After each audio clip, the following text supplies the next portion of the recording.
Bonjour à toutes, bonjour à tous. C'est avec un immense bonheur que nous vous retrouvons ce dimanche matin sur le plateau de France 2 pour la première des deux émissions que nous consacrons à Dipama, cette femme extraordinaire que son destin ne prédisposait pas à première vue à devenir un maître du Theravada. Non seulement parce qu'il s'agit d'une femme, mais également d'une laïque.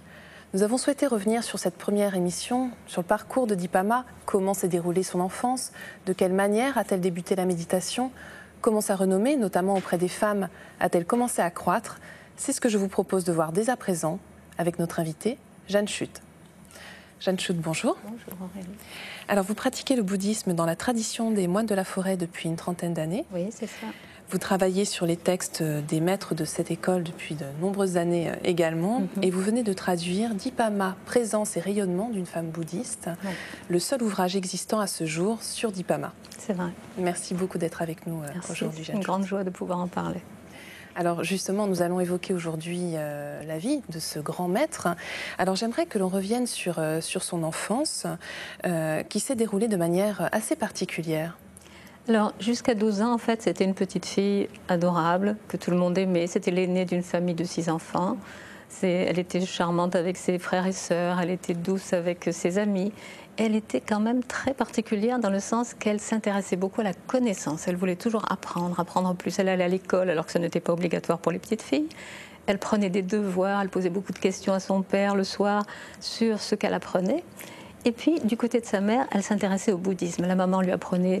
C'était une famille bouddhiste du Bengale. Il y a très peu encore de bouddhistes en Inde, mais dans le nord-est de l'Inde, à la frontière avec la Birmanie, il y a encore des personnes dont on dit qu'ils descendent directement des familles bouddhistes de l'époque du Bouddha. Donc elles en font partie. Et les rituels bouddhistes continuaient, les textes étaient étudiés, mais sans la méditation. Pourtant, elle avait tout de suite cet intérêt pour cela. Et quand il y avait des moines qui passaient, ses parents l'autorisaient à donner de la nourriture. Normalement, on ne laissait pas les enfants le faire. On l'autorisait même à s'asseoir près des moines quand ils mangeaient. Et elle avait cette fascination pour la religion qu'il représentait. Et alors, on la marie très jeune. Voilà. À quel âge, À 12 ans. Alors là, son enfance s'arrête. À 12 ans, on la marie, c'est la tradition. Elle ne se rebelle pas, en tout cas, on n'en entend pas parler de cette rébellion éventuelle. Et puis, elle est donc mariée à un jeune ingénieur qui travaille en Birmanie.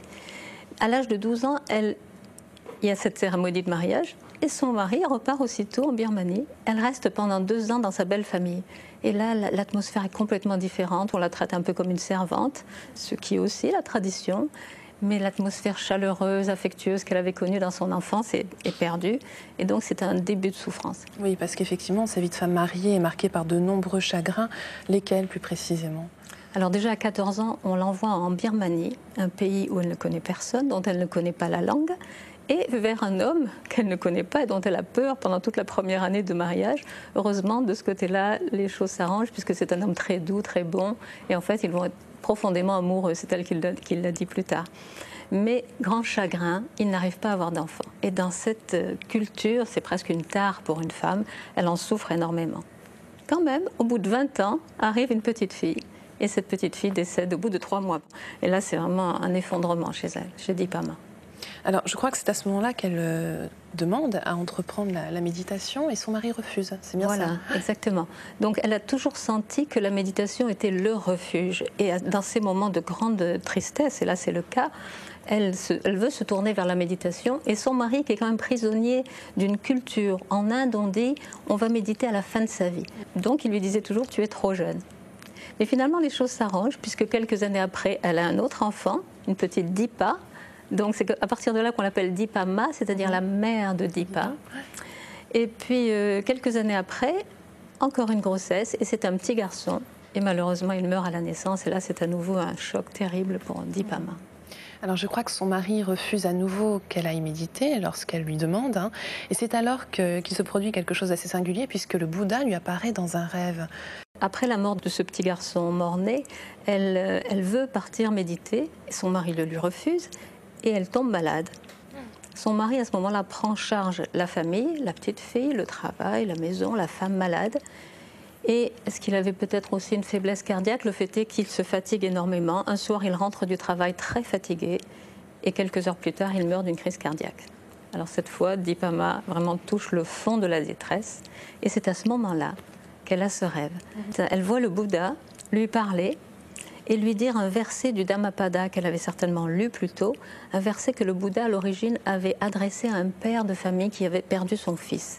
Et le Bouddha disait: de ce qui nous est cher naît la peur, de ce qui nous est cher naît le chagrin. Celui qui s'est libéré de l'attachement aux êtres chers est également libéré de la peur et libéré du chagrin. Et donc, elle prend ça comme un message. Voilà, et ce qui l'a conduit à aller méditer. Alors cette fois-ci, cette tentative est couronnée de succès. Comment se déroule-t-elle? Alors, elle va au monastère, mais comme ça s'est fait dans des conditions trop paniquées, trop désespérées, ça ne se passe pas bien, inévitablement. Donc, il lui arrive un petit accident, elle se fait mordre par un chien, elle pense qu'elle a la rage alors qu'on lui dit que ce chien n'est pas enragé. Elle va quand même à l'hôpital recevoir un vaccin jour après jour, et ce faisant, elle manque l'heure du repas au monastère. On ne sert qu'un repas par jour dans les monastères, et donc elle ne mange pas, elle ne dort pas. Très vite, les moines disent: non, non, votre pratique est trop déséquilibrée, rentrez chez vous, vous reviendrez plus tard. Elle rentre chez elle, et là elle se dit: bon, bah, tant pis, la méditation, ce n'est pas pour moi, mais tout de même, elle a reçu suffisamment d'instructions pour commencer une pratique personnelle. Et à la maison, elle va méditer pendant 7 ans, avec sa fille qui s'accroche à elle parce qu'elle l'avait plus ou moins abandonnée. La petite était très effrayée de ce changement de vie. Donc là, elle retrouve une vie à peu près équilibrée. Et surtout, j'ai eu la chance d'être en contact avec Dipa, la fille de Dipa Ma, qui est encore vivante aujourd'hui, et qui m'a dit que pendant cette période, sa mère méditait à peu près 3 heures par jour, mais surtout, elle développait l'attention continue dans ses gestes, dans sa façon d'agir. Alors, parlez-nous rapidement de cette seconde tentative et surtout des progrès très rapides qu'elle fait par la suite. Voilà. Donc, 7 ans plus tard, quelque chose de très important arrive pour elle, c'est sa sœur. Sa sœur débarque en Birmanie, parce que je suppose que son beau-frère, comme son propre mari, avait un travail là. Et elle arrive avec ses 6 enfants, de sorte que la petite Dipa se retrouve entourée de cousines, de cousins-cousines, et Dipa Ma a sa sœur. Et sa sœur lui dit une chose très importante: tu sais qu'il y a une connaissance ou quelqu'un de la famille qui est ici depuis 7 ans et qui apprend la méditation sous l'égide de Mahasi Sayadaw, le plus grand maître de méditation birman du XXe siècle. Un homme éminent, qui était un érudit, qui était aussi un grand méditant, qui a même dirigé le concile Theravada, le 6e concile du bouddhisme Theravada, entre les années 54 et 56. Donc vraiment quelqu'un d'important. Et cet homme, Munindra, donc cet ami de la famille, était là. Il pouvait parler le birman, oui, donc elle avait besoin de traduction. Elle invite cet homme chez elle et il lui dit: mais bien sûr, si tu as cette passion pour la méditation, n'hésite pas, viens, je t'amène à mon monastère et je traduirai pour toi les enseignements de Mahasi Sayadaw. C'est ce qu'elle fait. Donc cette fois bien organisée, elle laisse sa fille à sa sœur avec ses cousins-cousines. La fille a 14 ans entre-temps, donc ravie certainement d'être avec ses cousins. Et puis la maman part et Dipa Ma, cette fois, médite dans des conditions tout à fait correctes. Et au bout de 5 jours, elle atteint déjà un 1er degré d'éveil. Dans la tradition birmane, Theravada birman, justement, Mahasi Sayadaw lui-même a bien expliqué quels sont les obstacles en nous qui tombent à chaque degré d'éveil. Donc très vite, elle atteint des degrés d'éveil très élevés.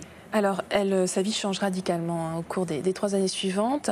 Elle déménage en Inde et sa réputation l'accompagne très rapidement au point où on la surnomme la sainte patronne des ménagères. Pour quelle raison, Jeanne Choute? Alors, quand elle arrive en Inde, elle rayonne et soit les gens entendent parler d'elle, soit ils la voient.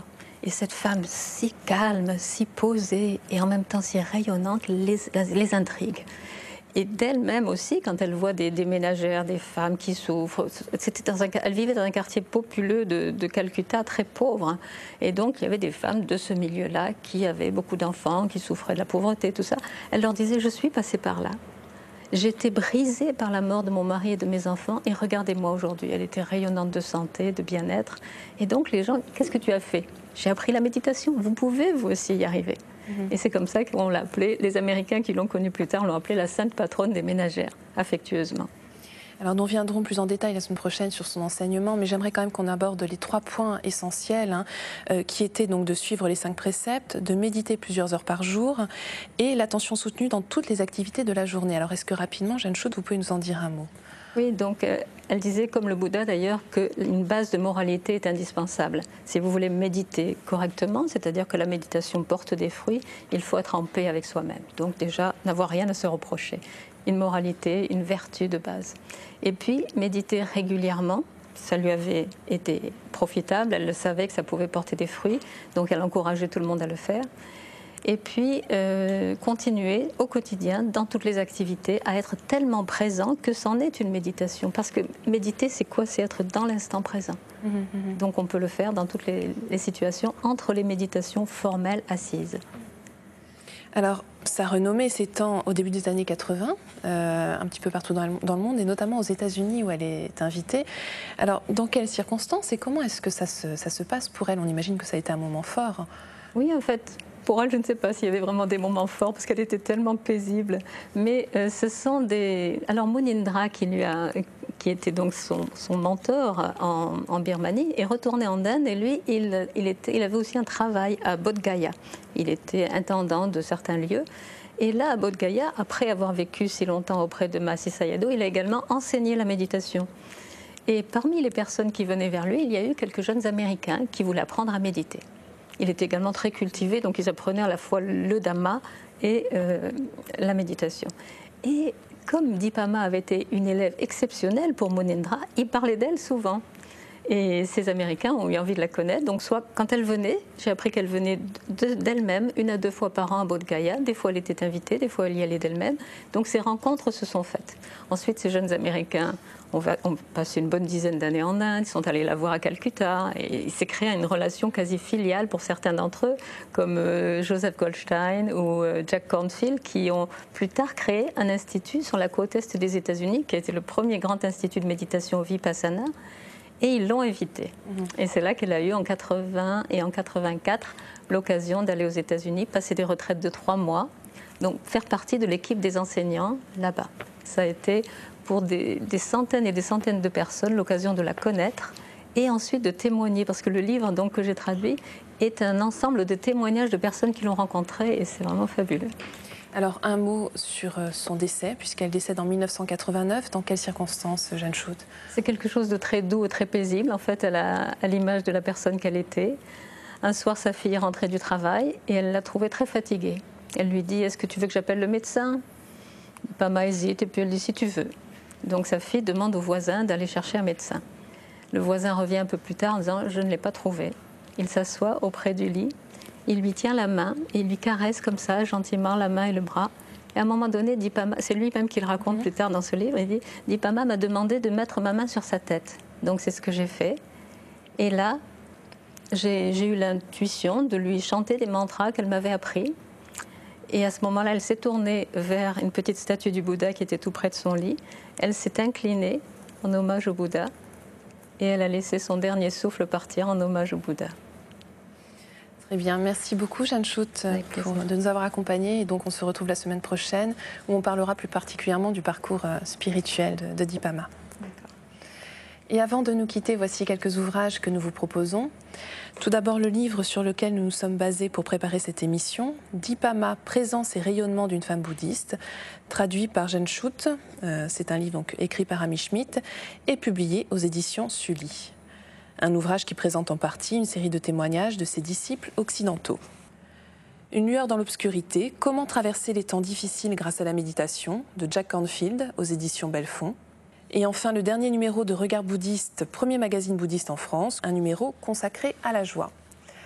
C'est la fin de notre émission. Vous pouvez la revoir pendant toute une semaine sur le site internet de France 2 en consultant plus.fr. Merci à tous de votre fidélité. Nous vous retrouvons avec grand plaisir la semaine prochaine.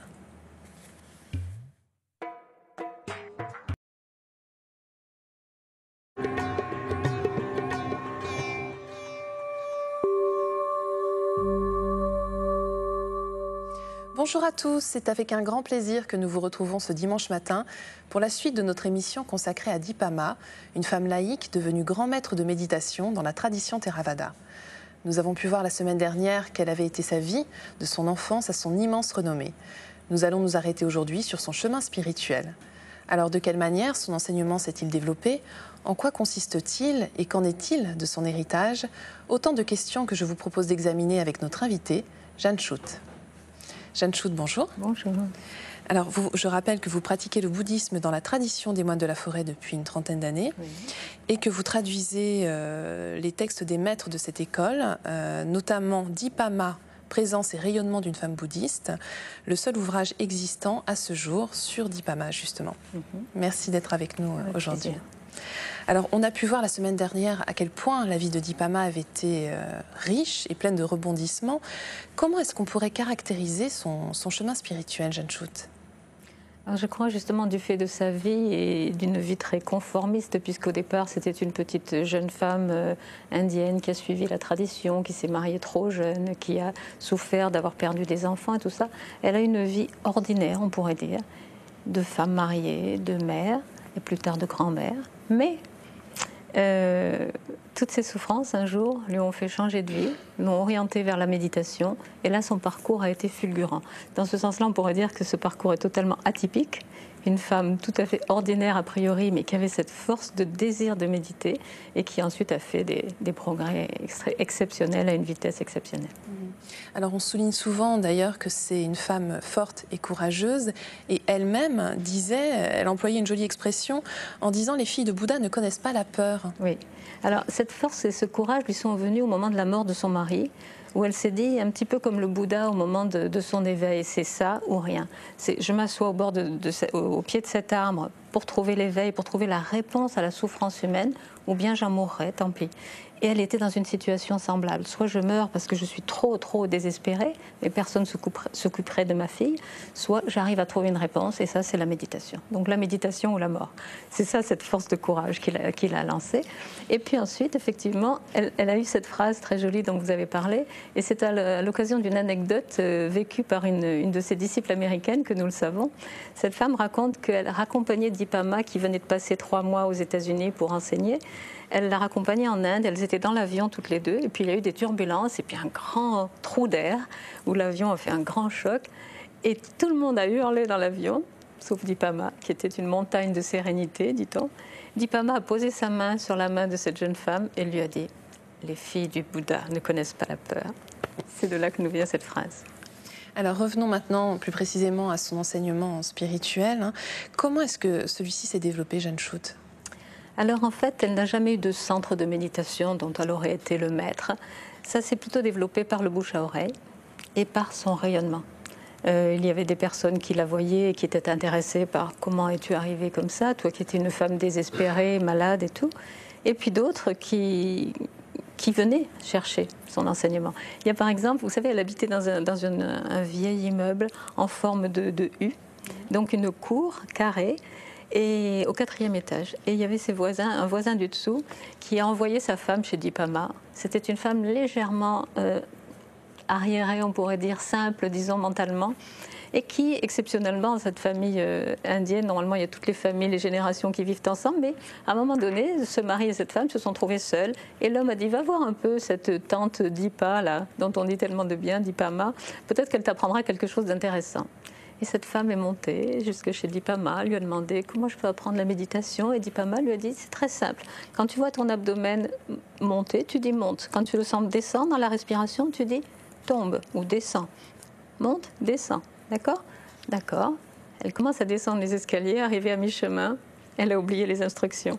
Elle remonte et Dipama, patiemment, lui redonne les instructions. Elle redescend et ça s'est répété plusieurs fois. Et ça s'est répété tout au long d'une année. Et patiemment, Dipama lui continue à lui donner les mêmes instructions. Mais, dit-on, c'est cette femme qui le raconte elle-même, une fois qu'elle a eu les instructions, elle s'y est attelée. Et très vite, elle a eu, elle aussi, un éveil. C'était une femme qui, au départ, était pliée par les rhumatismes à 90 degrés. Elle a retrouvé toute sa forme. Et quand le jeune Américain qui faisait une thèse sur tous les élèves de Dipama et sur Dipama elle-même, il lui a posé des questions. Elle a dit, je suis tellement heureuse de pouvoir parler de ce moment qui a été le plus beau de ma vie, dont je n'avais jamais eu l'occasion de parler. Alors la particularité aussi de Dipama, ce sont les pouvoirs surnaturels qu'on lui attribue, mais précisons que c'était dans un cadre bien précis, hein, Jeanne Schutt. Comment est-ce qu'il se manifestait ? C'est un peu particulier, c'est le Mahasi Sayadaw dont nous avons parlé, qui était le maître de celui qui lui a vraiment directement enseigné dans sa propre langue la méditation, avait demandé que soit prouvé pour notre génération, c'était le XXe siècle donc, que les pouvoirs dont on parlait à l'époque du Bouddha n'étaient pas seulement liés à cette période en présence du Bouddha, mais non, c'était quelque chose qui était une conséquence naturelle et directe de la concentration. Or, Munindra savait que Dipama, sa sœur également, ainsi que la fille de Dipama, donc Dipa, et 2 autres nièces, avaient de très grands pouvoirs de concentration. Il les a formées toutes les 5 en même temps à ces fameux pouvoirs. Et Dipama a atteint des sommets. Donc ça s'est su, et plus tard les gens l'admiraient parce qu'ils voyaient cette petite femme tellement simple, sachant qu'elle pouvait atteindre aussi des pouvoirs pareils. Je vais juste vous donner une anecdote par rapport à ça. Parmi tous les pouvoirs, je préfère pas trop en parler parce que les gens pourraient croire que c'est exagéré, mais il faut lire le livre pour vraiment savoir que ça a une racine réelle dans la force de la concentration. Donc, à un moment donné, donc pour la mettre à l'épreuve, Munindra lui demandait de faire certaines choses. Et un jour, il lui a dit, voilà, dans un mois, le représentant de la Birmanie va faire un discours aux Nations Unies. Je voudrais que tu te projettes dans l'avenir, que tu écoutes ce discours, que tu nous le rapportes, et puis on pourra vérifier. C'est exactement ce qu'elle a fait. Elle est revenue du futur. On a enregistré ce qu'elle a dit. Et 1 mois plus tard, le discours a eu effectivement lieu. Et c'était mot pour mot ce qui avait été enregistré. Voilà, c'est juste un petit exemple de toutes ces choses extraordinaires. Ouais. Alors revenons maintenant, si vous le voulez bien, sur ces différentes leçons, et notamment 3 particulièrement. Prenons donc la première, elle disait « Quoi que vous fassiez, soyez-en conscient ». Alors, qu'est-ce qu'elle entendait par là? Pour quelle raison? C'était son leitmotiv. Elle disait, certaines personnes lui disaient « je n'ai pas le temps de méditer ». Elle disait « l'important, c'est d'être conscient dans toutes nos actions ». Mais quand même, elle insistait sur la méditation formelle. Mais tout de même, entre chaque méditation, il faut continuer à être présent, parce que la présence, c'est la méditation. Mais elle ne le disait pas seulement, elle l'exemplifiait. C'est-à-dire, toute sa vie, c'était ça. Il y a des Américains qui l'ont accueillie quand elle enseignait là-bas, et un homme qui raconte que quand elle était chez lui, il ne la quittait pas des yeux. Partout où elle allait, il la regardait. Il disait « Je n'ai jamais vu cette femme regarder à 2 endroits en même temps. Je ne l'ai jamais vue faire 2 choses en même temps. Quand elle était là, elle était là. C'était un roc. » D'autres personnes ont dit juste en la regardant, je me recentrais dans le silence. Tellement elle évoquait la stabilité, la présence. Effectivement. Alors elle nous disait aussi « L'esprit ne fait que raconter des histoires, n'y croyez pas ». Elle s'est beaucoup adressée à ces Américains dont elle trouvait qu'ils avaient un mental très parlant. Et je peux vous parler d'une dame qui raconte qu'elle est allée voir Dipama avec beaucoup de problèmes, des problèmes personnels, de divorce, de difficultés matérielles, et elle voulait des conseils. Dipama l'écoute et puis elle lui dit « pratique méta ». Méta, c'est l'amour inconditionnel, donc ouvrir le cœur, méditer. Au moment de la méditation, ouvrir le cœur et offrir son amour, sans jugement. Cette femme s'est dit, c'est un peu juste comme pratique, enfin moi je voudrais de l'aide concrète. Et puis elle insiste un petit peu et Dipama lui fait comprendre que l'entretien est terminé. Donc cette femme, n'ayant que cet outil, s'est décidée à pratiquer méta. Elle l'a fait 1 mois, 2 mois, et au bout de 3 mois, elle a senti vraiment que sa propre attitude changeait. Et ensuite, exactement comme le prévoyait Dipama par sa propre expérience, certainement, les situations se dénouent.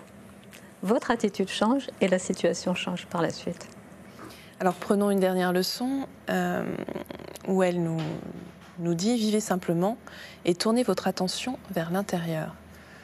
Oui, ça aussi c'est une leçon recueillie par les Américains parce qu'elle a vu qu'ils avaient une abondance. Un jour on lui a proposé du thé, on lui a ouvert un placard, il y avait 6 paquets de thé différents. Elle disait « mais pourquoi tant ?» Au lieu de chercher l'accomplissement, le bonheur, la satisfaction à l'extérieur, tournez le regard vers l'intérieur.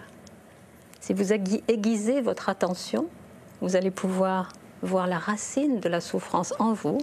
Et avec cette attention aiguisée, vous allez couper la racine de la souffrance. Et là, le bonheur, vous le retrouvez à l'intérieur et tout le reste sera donné de surcroît. Alors, ce qu'il est très intéressant de préciser également, c'est que cet enseignement et ces séances de méditation étaient suivies également par des moines, donc par des hommes, alors qu'elle-même était femme et laïque. C'est surprenant, non?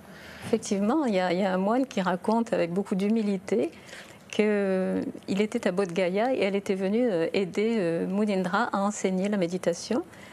Et Munindra était tellement extatique devant Dipama que cet homme a essayé de pratiquer avec elle, de faire une retraite de méditation avec elle. Mais ses collègues moines, en apprenant cela, lui ont dit « Mais enfin, tu es un homme, tu es un moine et tu vas chercher une femme laïque pour apprendre la méditation ?» Et il a répondu avec beaucoup de simplicité « Cette femme a vu ce que je n'ai pas encore vu, elle a trouvé ce que je n'ai pas trouvé, alors oui, je vais la voir. Pour moi, ce n'est pas une femme, c'est un maître. » Et donc, il a suivi une retraite avec elle. Et suite à cela, il a eu ce déclic d'éveil qui a permis à Dipama de lui dire « Maintenant, tu peux aller enseigner la méditation ». Et il est encore aujourd'hui le président de la plus grande association Vipassana internationale, Vipassana à Bodh Gaya. Alors, pour terminer cette émission, Jeanne Schutt, est-ce que vous pourriez nous dire un mot sur l'héritage de Dipama? On imagine qu'il est considérable, notamment aux États-Unis. Oui, surtout aux États-Unis, effectivement, parce que c'est une Américaine qui a écrit ce livre, mais en Inde aussi, évidemment, à Bodh Gaya, Calcutta. Je ne sais pas si son retentissement est vraiment international, mais certainement tous les gens qui l'ont connu et les gens qui ont eu la chance de lire ce livre, qui maintenant est traduit en français. Et donc, son héritage, il est chez les gens qui l'ont connu. C'est très clair. Je vais vous donner juste un exemple qui m'a beaucoup touchée. Une femme raconte que quand elle a raccompagné Dipama à l'aéroport, après un long séjour de 3 mois aux États-Unis, elle était très triste de la quitter. Et elle avait des larmes qui coulaient. Dipama lui a mis la main sur le cœur, comme ça, et lui a dit « Ne sois pas triste, je serai toujours avec toi ». Les mots sont une chose, mais le ressenti de cette femme, elle a dit « Aussitôt, tout mon chagrin m'a quitté et j'étais remplie de joie et de lumière ». Et cette sensation, à chaque fois que j'ai un chagrin, que j'ai un souci, ou même que je médite et que mon esprit est trop agité, j'arrive à la ressentir à nouveau. Elle dit par contre, quand elle m'a dit « je serai toujours avec vous », pendant longtemps j'ai gardé des doutes. Je me suis dit quand même elle est partie et plus tard elle est décédée. Et pourtant elle est effectivement encore avec moi parce que je sais que je peux faire appel à elle et justement à ce ressenti qu'elle avait généré en moi. Ça c'est pour les personnes qui l'ont connue. Mais les personnes qui ne l'ont pas connue, ça c'est absolument stupéfiant. Des personnes, je ne donnerai pas mon propre exemple parce que vous devez sentir que je suis déjà une inconditionnelle, mais d'autres personnes qui ont vu sa photo, qui ont lu quelques pages de ces récits, de ces témoignages, ont eu des expériences très fortes. Alors, Jeanne Schutt, vous aviez un texte à nous lire et à partager, je crois, de Dipama. Tout ce que j'ai pu trouver, la force, la bienveillance, je l'étends jusqu'à vous pour que vous ayez confiance et pour que vous soyez en paix. Par la grâce du Bouddha, du Dhamma et du Sangha, que toute chose vous soit propice. Puissiez-vous être heureux, puissiez-vous être protégé du mal, puissiez-vous progresser dans la méditation. Je serai toujours avec vous. Merci beaucoup de nous avoir accompagnés tout au long de ces 2 émissions et de nous avoir permis de mieux connaître Dipama. Merci. C'est un grand plaisir pour moi aussi. Merci à vous. Et si vous souhaitez aller plus loin, voici quelques livres que nous vous proposons. Tout d'abord, celui sur lequel nous nous sommes basés pour préparer cette émission, Dipama, présence et rayonnement d'une femme bouddhiste, par Amy Schmidt, traduit par Jeanne Schutt et publié aux éditions Sully. Un ouvrage qui présente en partie une série de témoignages de ses disciples occidentaux. De Sharon Salzberg, qui elle-même a bien connu Dipama, Apprentissage de la méditation, comment vivre dans la plénitude, aux éditions Belfond. Et enfin, Les plus belles paroles du Bouddha, les versets du Dhammapada aux éditions Sully, également traduit et présenté par notre invitée Jeanne Schutt et illustré par Georges Créchy. C'est la fin de notre émission. Vous pouvez la revoir pendant toute une semaine sur le site internet de France 2 en consultant plus.fr. Nous vous souhaitons de très belles fêtes et c'est avec un immense plaisir que nous vous retrouverons l'année prochaine.